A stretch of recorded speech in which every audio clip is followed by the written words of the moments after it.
बिस्मिल्लाहिर्रहमानिर्रहीम, अस्सलाम वालेकुम। आज की वीडियो के अंदर हम डिस्कस करेंगे कि बोर्ड के एग्जाम में अपेयर होने से पहले आपको किन किन बातों का पता होना चाहिए। इन बातों के अंदर जो चीज़ें इंक्लूड हैं उसमें है कि क्या इन्विजिलेटर आपका टाइम ज़ाया कर सकता है सज़ा के तौर के ऊपर, अगर आप एग्जाम सेंटर में लेट हो जाएंगे तो क्या होगा, और अगर आपकी रोल नंबर स्लिप कहीं मिसप्लेस हो गई है या गुम हो गई है तो उसका क्या हल है, आपने अपनी आंसर बुक को कैसे फिल करना है, अटेंडेंस में और बी शीट की अटेंडेंस के अंदर क्या फर्क है, सिग्नेचर ऑफ डिप्टी सुपरिंटेंडेंट कितने इंपॉर्टेंट हैं, student signature on objective and attendance. इसके साथ साथ हम डिस्कस करेंगे आप किस तरह के पेन पेंसिल्स अपने पेपर के दौरान इस्तेमाल कर सकते हैं, कंप्यूटर कैलकुलेटर क्या चीज है, क्या स्टूडेंट अपनी आंसर बुक की सिर्फ एक साइड को इस्तेमाल कर सकता है, अगर एक ही क्वेश्चन के डिफरेंट पार्ट्स को अगर आप अलग-अलग करेंगे तो क्या होगा, इसके साथ एक्स्ट्रा क्वेश्चन के मार्क्स मिलते हैं या नहीं मिलते या कैसे मिलते हैं, क्या आप अपने आंसर बुक का कोई पेज फाड़ सकते हैं, अगर आप पेपर का टाइम खत्म होने के बाद तक लिखते रहते हैं तो ज्यादा से ज्यादा आपके साथ क्या होगा, कुछ बहुत सी ज्यादा स्टूपिड चीजें जो कि बच्चे पेपर के अंदर करते हैं जिससे आपका पेपर कैंसिल हो सकता है, वेरी इंपॉर्टेंट, जरूर देखिएगा। और पेपर खत्म होने के बाद आपको क्या क्या काम जरूर करने चाहिए, वो कौन से ऐसे औकात हैं जिस दौरान आप अपना पेपर छोड़कर बाहर नहीं जा सकते, और टॉयलेट यूज करना क्या आपका हक है, आप जरूर कर सकते हैं, इसको कोई रोक तो नहीं सकता। और एंड के अंदर एक छोटी सी पीस ऑफ एडवाइस है जो कि बहुत इंपॉर्टेंट है, जरूर सुनिएगा। ऑलराइट जी, सबसे पहले जो हमारा पहला क्वेश्चन था कि क्या कोई इन्विजिलेटर आपको पनिशमेंट के तौर पर टाइम ज़ाया करवा सकता है। आपके पेपर के दौरान आपसे पेपर लेके रख लिया जाता है और उसके बाद कुछ देर के बाद दे दिया जाता है। किसी भी सूरत के अंदर इन्विजिलेटर, सेंटर सुपरिटेंडेंट आपका टाइम जाया नहीं करवा सकता। नेक्स्ट क्वेश्चन इज कि अगर आप पेपर में लेट पहुंचते हैं, according to rule you should reach your exam centre before 45 minutes on your first paper, और उसके बाद अगले तमाम पेपर्स के अंदर एटलीस्ट 30 मिनट्स पहले आप अपने सेंटर के अंदर जरूर पहुंचें। अगर खुदा ना ख्वास्ता किसी वजह से अगर आप लेट हो जाते हैं अपने एग्जाम सेंटर के अंदर, तो आप जितना लेट आएंगे उतना ही टाइम आपके टोटल टाइम में से काट लिया जाएगा और ऑब्जेक्टिव आपको सिर्फ उतनी देर के लिए मिलेगा जितना वक्त आपका बचा है। और इन केस अगर आप 30 मिनट्स के बाद आते हैं तो आपको ऑब्जेक्टिव हरगिज नहीं मिलेगा, और वर्स्ट केस सिनेरियो इज कि might be possible centre superintendent आपको बैठने ही ना दे। अगर आपकी रोल नंबर स्लिप गुम हो जाती है, असूलन तो आपको स्कूल की तरफ से रोल नंबर स्लिप दी जाती है जिसके ऊपर आपके प्रिंसिपल के सिग्नेचर होते हैं। अगर आपकी रोल नंबर स्लिप मिसप्लेस हो गई है या गुम गई है तो उसका सोल्यूशन ये है, तो आपको परेशान होने की कोई जरूरत नहीं है। सेंटर सुपरिटेंडेंट के पास तमाम स्टूडेंट जो कि उसके सेंटर के अंदर प्रेजेंट होते हैं, सबकी रोल नंबर स्लिप्स की एक कॉपी उसके पास भी मौजूद होती है। उसके बाद आ जाती है जी आंसर बुक। आंसर बुकलेट जो है आपका, क्या आपको पता है उसको फिल कैसे करते हैं? तो द मोस्ट इंपॉर्टेंट थिंग, जब भी आपको आपकी आंसर बुक दी जाती है तो सबसे पहले तो उसको अच्छे तरीके से चेक कर लें, क्या पेज उसमें से कोई फटा हुआ तो नहीं है, क्या वो खराब तो नहीं हुई। अगर वो खराब है तो आपको चाहिए कि आप उसको चेंज करवा लें, क्योंकि once you have write your roll number on it तो वो आपकी हो गई है। अब आप उसके ऊपर इस तरह का कोई काम नहीं करवा सकते, अब आपकी जिम्मेदारी बन जाएगी वो। तो आगे चलते हैं जी। सबसे पहले हमारे पास आता है roll number. I will recommend कि आपको जितना मर्जी अपना रोल नंबर जुबानी याद हो, आप रोल नंबर स्लिप से देखकर ही अपना रोल नंबर लिखें, क्योंकि this is the most important thing in your paper through which your paper can be identified. अगर आपका रोल नंबर गलत हो जाता है तो आपके पेपर को रिकवर करना बहुत ज्यादा मुश्किल हो जाता है। तो लिहाजा मेक श्योर कि आपने अपना रोल नंबर लिखा है और ठीक लिखा है। उसके बाद आ जाता है पेपर। इसके ऊपर काफी ज्यादा कंफ्यूजन है, कुछ बच्चे यहाँ पर सप्लीमेंट्री लिख रहे होते हैं, कुछ यहाँ पर एनुअल लिख रहे होते हैं, कुछ यहाँ पर फर्स्ट सेकंड थर्ड लिख रहे होते हैं। पेपर के आगे आपने एक कोड लिखना होता है जो कि जब आप पेपर के अंदर आते हैं सेंटर में तो आपको इन्विजिलेटर और बाकी जो अमला है वो बता सकता है कि आज के पेपर का कोड क्या है। जैसे फॉर एग्जाम्पल 001 सब्जेक्ट हमारे पास English compulsory for 9th class, English 1 9th class की जो इंग्लिश है उसका पेपर कोड है 001। नेम ऑफ एग्जामिनेशन के अंदर आता है जी annual examination, SSC 1 if you are from 9th class and SSC 2 if you are from 10th class। और then the year of examination. उसके बाद नंबर ऑफ बी शीट्स और serial number of B sheets. बहुत से बच्चे इसको mix up कर देते हैं। नंबर ऑफ बी शीट से मुराद क्वांटिटी है आपकी एक्स्ट्रा शीट्स की। बी शीट्स आपकी एक्स्ट्रा शीट्स होती हैं, उसकी क्वांटिटी है कि आपने वो कितनी तादाद में ली है। ठीक है, वो वहां पर आपने लिखना होता है कि अगर आपने एक ली है तो आप 1 लिखेंगे, 2 ली हैं 2 लिखेंगे, 3 ली हैं 3 लिखेंगे। जबकि serial number of B sheets जो हैं वहां पर जो हर बी शीट आप लेते हैं उसके ऊपर एक सीरियल नंबर लिखा हुआ होता है, वो आपने राइट अपर कॉर्नर में डिप्टी सुपरिटेंडेंट के सिग्नेचर से ऊपर सबके पूरे सीरियल नंबर वहां पे लिखने होते हैं। This is compulsory. ये इस चीज का आपने बहुत ज्यादा ख्याल रखना है। उसके बाद डेट, ये जिस दिन आप पेपर दे रहे हैं वो उस दिन की डेट आ जाएगी। उसके बाद अटेंडेंस है। एक अटेंडेंस हर बच्चे ने लगानी होती है कि weather he is present in the paper और नॉट। और दूसरी चीज है जी बी शीट की अटेंडेंस। ये सिर्फ वो लोग लगाएंगे जो कि एक्स्ट्रा शीट लेते हैं, और ये लगाते हुए आपने अपनी एक्स्ट्रा शीट का सीरियल नंबर अपने रोल नंबर के आगे लिखना होता है। सिग्नेचर ऑफ डिप्टी सुपरिटेंडेंट, जो कि आंसर बुक के ऊपर आपके सिग्नेचर हुए हुए होते हैं।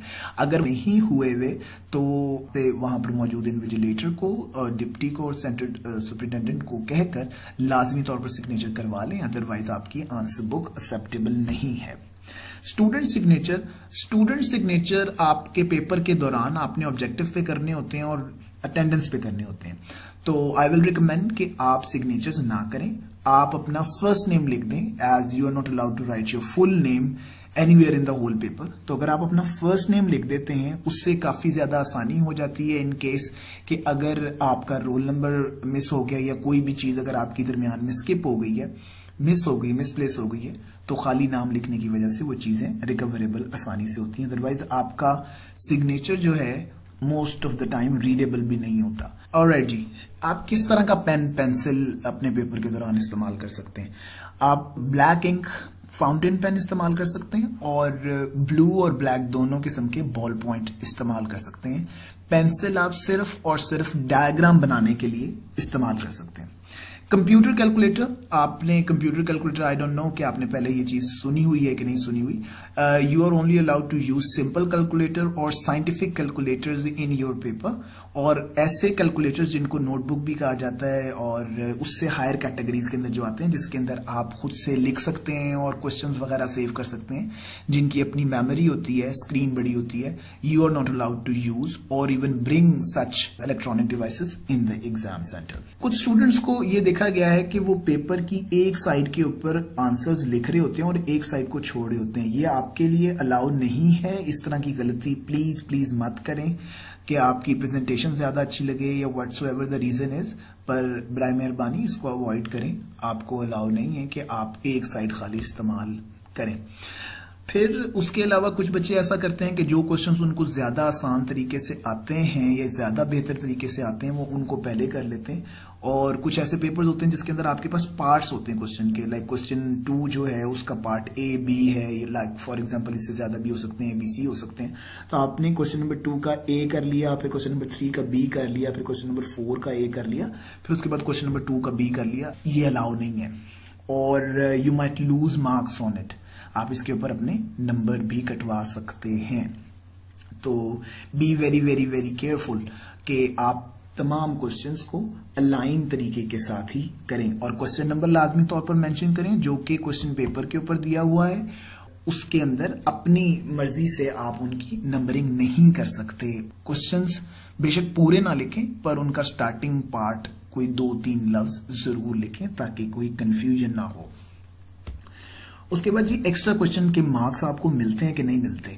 जो क्वेश्चंस आप पहले अटेम्प्ट करते हैं वो कंसिडर किए जाते हैं। हाँ, कर्टसी के अंदर अगर कोई बंदा, बिकॉज इट्स अ रूल कि जो चेक करने वाला है वो सारे पेपर को चेक करता है, और जो शुरू में आपके क्वेश्चंस दिए आपने अटेम्प्ट किए हुए होते हैं क्वेश्चंस, उन सबके मार्क्स लगते हैं और उनके मार्क्स काउंट होंगे आपके रिजल्ट को बनाते हुए। पर कर्टसी के अंदर ये किया जाता है कि जिन क्वेश्चंस के अंदर आपके मार्क्स ज्यादा हैं उनको काउंट कर लिया जाता है और जिसमें कम है उन्हें इग्नोर किया जाता है। But again it's not a rule, आप इसको रूल नहीं कंसिडर कर सकते। कि आपको ज्यादा वाले ही मार्क्स मिलेंगे। तो ये आपका नसीब है। किसी भी सूरत के अंदर आपने अपनी आंसर बुक से कोई भी पेज नहीं फाड़ना। अगर कोई सवाल गलत हो गया उसके ऊपर सिंपल एक लाइन लगाएं और आगे सवाल करें। आप किसी भी सूरत के अंदर अपनी आंसर बुक का पेज नहीं फाड़ सकते, इससे आपका सारा पेपर कैंसिल हो सकता है। पेपर का टाइम खत्म हो जाने के बाद अगर आप लिख रहे हैं तो ये आपके लिए खतरनाक हो सकता है। You might lose marks on it, और जो वहां पर इन्विजिलेटर और बाकी अमला मौजूद है वो उसको लेबल कर देंगे और एग्जामिनर पेपर को चेक करते हुए आपके मार्क्स काट लेगा। तो be very careful, time manage करें और प्रॉपरली कोशिश करें कि तकरीबन 20 मिनट पहले ही आप अपना पेपर कर लें। कुछ बहुत सी स्टूपिड हरकत हैं जो कि स्टूडेंट्स की तरफ से की जाती हैं। मैं अभी आपको बताता हूं कि मैंने इनको स्टूपिड क्यों कहा है। जिसके अंदर यह है कि आप अपना ओरिजिनल नाम पूरे पेपर के अंदर कहीं भी नहीं लिख सकते। कुछ बच्चों को, स्पेशली 9th क्लास के बच्चों को आदत होती है, वो अपने पेपर के फ्रंट के ऊपर भी नाम लिखते हैं, हर पेज के ऊपर नाम लिखते हैं और एक्स्ट्रा शीट्स के ऊपर भी नाम लिख रहे होते हैं, या बाज़-औक़ात अपनी आंसर बुक पे नहीं लिखते पर एक्स्ट्रा शीट्स के ऊपर लिख देते हैं। तो इससे आपका पेपर कैंसिल हो सकता है। आपने अपना रोल नंबर सिर्फ वहां लिखना है जहां पर उसकी जगह बनी हुई है, जो कि most of the time right upper corner, most of the time नहीं, all of the time right upper corner के अंदर होती है, और वहीं पर आप अपना रोल नंबर लिखेंगे। उसके अलावा आप अपना रोल नंबर कहीं नहीं लिखेंगे, क्योंकि ये वहां से टेयर ऑफ कर लिया जाता है। आपके पेपर के ऊपर टेम्परेरी रोल नंबर लगाया जाता है, जिससे इस चीज को सिक्योर किया जाता है कि ये पता ना लगे चेक करने वाले को कि ये कहाँ के पेपर हैं, किस बच्चे के पेपर हैं, किस स्कूल के और इलाके के पेपर हैं। तो अगर आप अपना रोल नंबर कहीं और लिख देते हैं तो इससे ये सारा प्रोसेस फेल हो जाता है और आपका पेपर कैंसिल हो सकता है। मोबाइल नंबर, प्लीज अपना मोबाइल नंबर ना लिखें। किसी किस्म की रिश्वत वगैरह ऑफर करने की जरूरत नहीं है, ये बहुत ज्यादा नुकसानदेह अमल है। पेपर्स का सारा प्रोसेस जो है उस दौरान कोई भी शख्स इस तरह की हरकत कर ही नहीं सकता। अपने स्कूल का नाम भी लिखने की बिल्कुल कोई जरूरत नहीं है। कोई आयत वगैरह, अल्लाह, उसके नबी का नाम, किसी किस्म का सिंबल जिससे आपका पेपर स्टैंड आउट करे या आइडेंटिफाई होने का खदशा हो, that can lead to the cancellation of your paper. सबसे बढ़कर कस्में ना दें और अपनी कोई दुख भरी कहानी ना सुनाएं कि फलां वजह से मैं तैयारी नहीं कर सका या कर सकी और मेरा बराए मेहरबानी मुझे पास कर दिया जाए। कोई भी ऐसी चीज, कोई भी ऐसा काम जो कि आपके पेपर के अंदर कोई ट्रिक है जो कि जिसकी वजह से आपका पेपर आइडेंटिफाई हो सके कि ये पेपर किसका है, कहाँ से आया है, इससे आपका पेपर कैंसिल हो सकता है। तो प्लीज इसको अवॉइड करें। जब आपका पेपर कंप्लीट हो गया, इसके बाद आपने क्या करना है? आपने अपना पेपर कंप्लीट करने के बाद क्लियरली दी एंड लिखना है, और अगर कोई पेजेस खाली रह गए हैं तो उनको आपने क्रॉस करना है पेंसिल के साथ। किन औकात के अंदर आप एग्जाम सेंटर छोड़कर नहीं जा सकते? आप पेपर शुरू होने के 1.5 घंटे के अंदर एग्जाम सेंटर छोड़कर नहीं जा सकते, और अगर किसी इमरजेंसी की वजह से आपको बाहर जाना पड़ता है तो आप क्वेश्चन पेपर सबमिट करवा के जाते हैं। इसी तरीके से आप लास्ट 15 मिनट में एग्जाम सेंटर छोड़कर नहीं जा सकते। वॉशरूम को इस्तेमाल करना आपका राइट नहीं है, बिल्कुल भी आपका राइट नहीं है। तो आई विल रिकमेंड कि आप अच्छे तरीके से तसल्ली करके आएं घर से और पेपर शुरू होने से पहले, क्योंकि during the paper it is not your right to use the toilet. ये टोटल डिपेंड करेगा सेंटर सुपरिटेंडेंट के ऊपर कि वो आपको अलाउ करता है कि नहीं करता। सो बी वेरी वेरी केयरफुल।